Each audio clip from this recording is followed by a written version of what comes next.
Hi friends, this is Statler, and I bet you're wondering why I wasn't on the tell-all. Well, it's because I like to drop tea, and this is exactly what I'm doing right now. I've started a podcast called The Tell-All, which you're currently listening to, where I'm spilling all of the tea of reality TV. I started this podcast so that people who have been on reality TV can clear their name if they've been labeled the villain, and maybe they're not in real life. From doing my seasons, it's really affected my own mental health, and after talking to other cast members, I realized that it's affected theirs too. Our reputation is absolutely everything, so the ability to clear our name can be kind of therapeutic. Not only that, but I know you guys want the tea.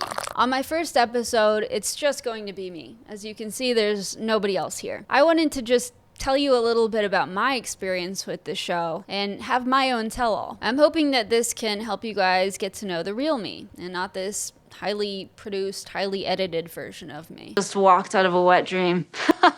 On the show, I'm known for being a sexaholic, weirdo, really anxious, and kind of depressing person. In real life, well, I'll let you be the judge of that. So let's get into it. If you haven't watched any of the shows that I've been on, the first one deals with me meeting my long-distance girlfriend for the first time in England.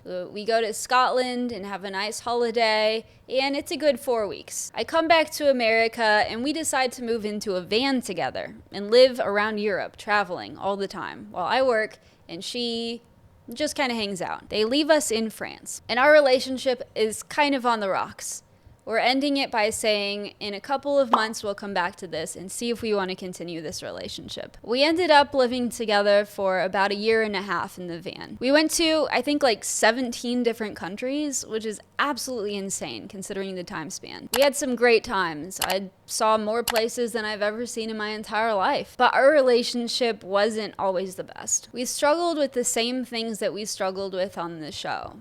Finances, who was doing what, frustrations with anxiety, and just general relationship stuff. It was really just a clash of personalities. On the show, I was seen as this anxious, clingy, sexaholic spaz. And she was seen as this carefree, free-spirited, happy-go-lucky person. And while there were elements of truth to that, they weren't 100% accurate. So let's get into the facts. So there were like so many red flags that I was ignoring. And the lesson here, honestly, obviously, is to listen to my intuition. A lot of people don't really know this, but when my ex, I'm not going to say her name, I don't want to get in trouble. But when my ex and I first matched on the dating app known as Hinge, I swiped no on her. I said no. I was looking through her pictures and I was like, oh, she's attractive. But she just kind of looks like a party girl.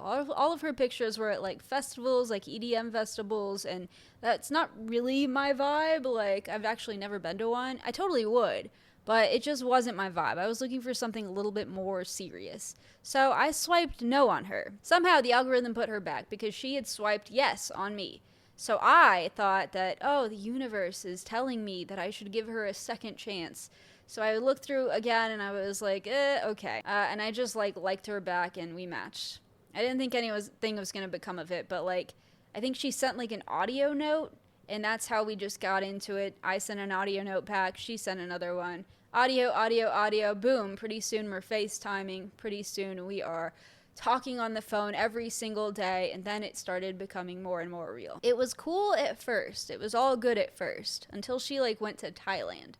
And then things got a little red flaggy. I don't know if y'all remember, but the scene where like they have me in the kitchen and they're like, basically the producer wanted me to be like, have you been cheating? Because I kind of suspect that you've been cheating while you were in Thailand. Let's back up to when she was in Thailand, because that thought didn't just come out of nowhere. I'm not sitting there just like ruminating, like thinking. Like, we had done long distance for months before she went to Thailand. There was really no reason for me to feel jealous or scared or anything that, you know, she was off doing stuff with other people. What happened was, once we got on the show, she would disappear in Thailand for like a day. She would just, no contact at all. And she would say, oh, well, bad reception. Oh, well, the time difference wasn't that bad, folks. Like, we could have definitely talked. But the producer was constantly on my ass, like, hey, can you get a hold of her? We really need to talk to her. Hey, can you get a hold of her? Please, we need to talk to her. And I would, call her, text her, nothing. No response for, the whole day, sometimes 2 days. And meanwhile, I would, go and see her, posting stories on Instagram. So I'm like, what is going on here? Why is she clearly has service. She's able to, put things on her Instagram story. So, then I got a little detective-y, as we girls do sometimes. And I went and looked at the people that she had tagged on her Instagram stories, and I went through their stories.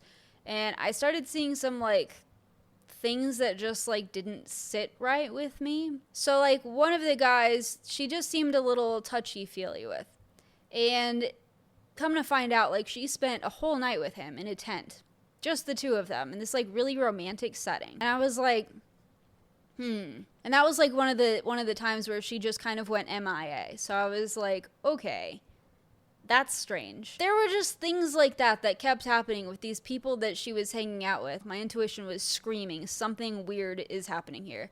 I didn't say anything about it. I didn't do anything about it, but I kind of just held on to that intuition and that feeling. And yeah, I didn't do anything about it. So I take complete responsibility, obviously, for that. I also want to say the fact that she didn't really respect that either me or the producer, we were both needing to talk to her and she just straight up ignored us for, days. That sucked. I feel like it's just good to be a respectful person, respect people's time, energy, especially since I was putting all this work into talking to the producer, talking to the writers, kind of establishing my character, and they knew nothing about her. So the first time that they ever really talked to her, I think she did 2 or 3 FaceTimes with the producer, and it was really quick. It wasn't anything crazy, but that was during the interview process. So after we actually got on this show, she just ghosted. She ghosted them.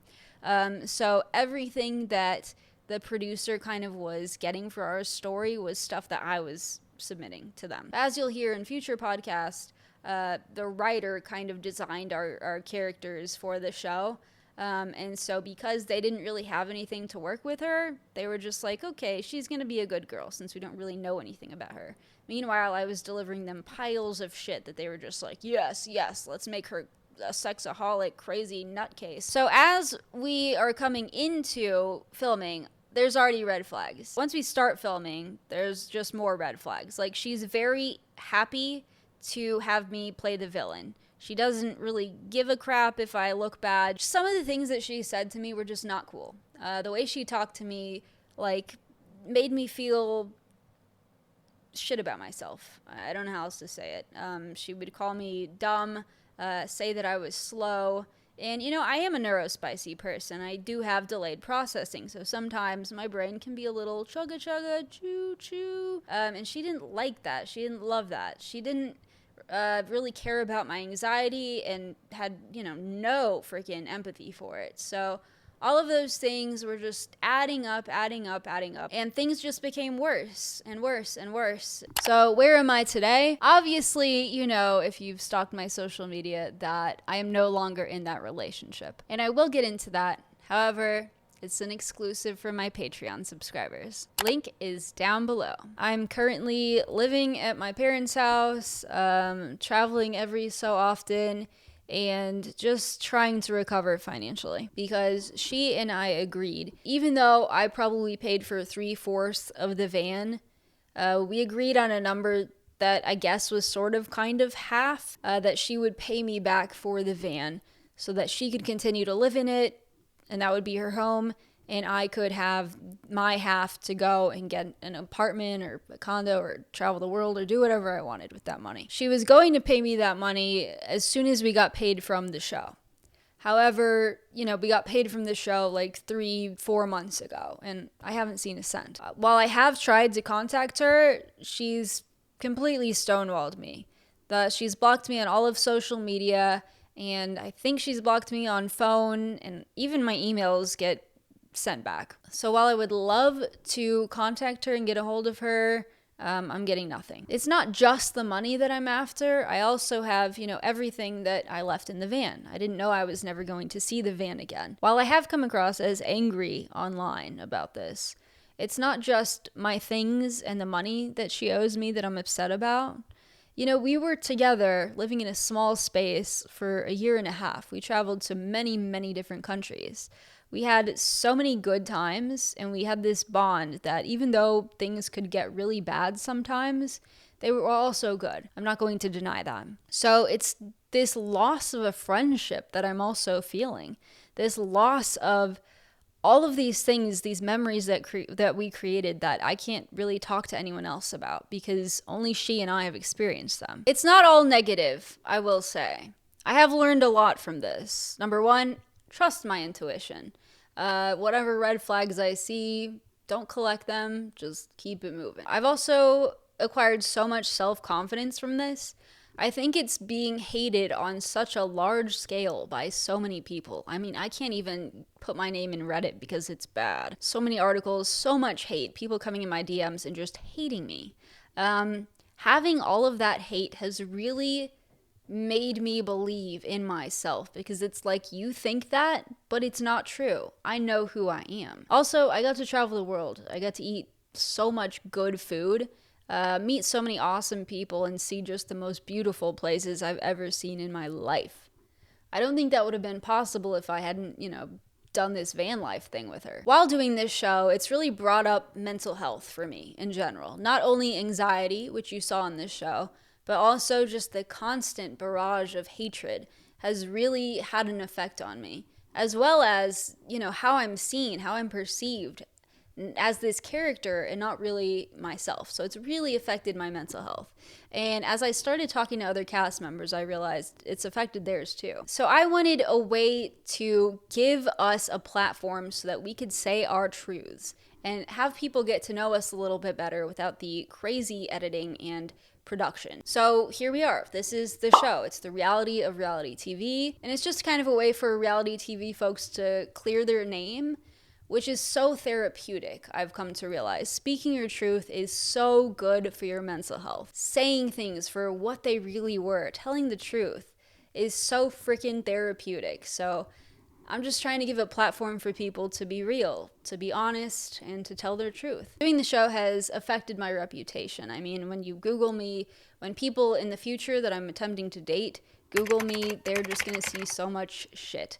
If their families watch the show, it's not gonna look good. And it's all because I was playing this character for the most part. It's also just kind of like a lonely feeling. It's not an experience that many people have. So while I do have my other cast members that I can talk to, talking about all of this, it's kind of therapeutic to me in a way. So I'm taking this experience that I put myself in that kind of negatively impacted me and trying to make a change for the better, not just for myself, but for other people who have been affected by this in reality TV. I'm also trying to open up your guys' minds to the fact that everything isn't always what it seems like. So that about wraps it up for today's podcast. I have so much more stuff coming, and of course, if you want to hear those extras, please subscribe to my Patreon, which is down below, as well as linked on pretty much every social media site that we have. While I will be talking more about my experience with all of this, I'm going to start bringing in guests in future episodes. So if you have any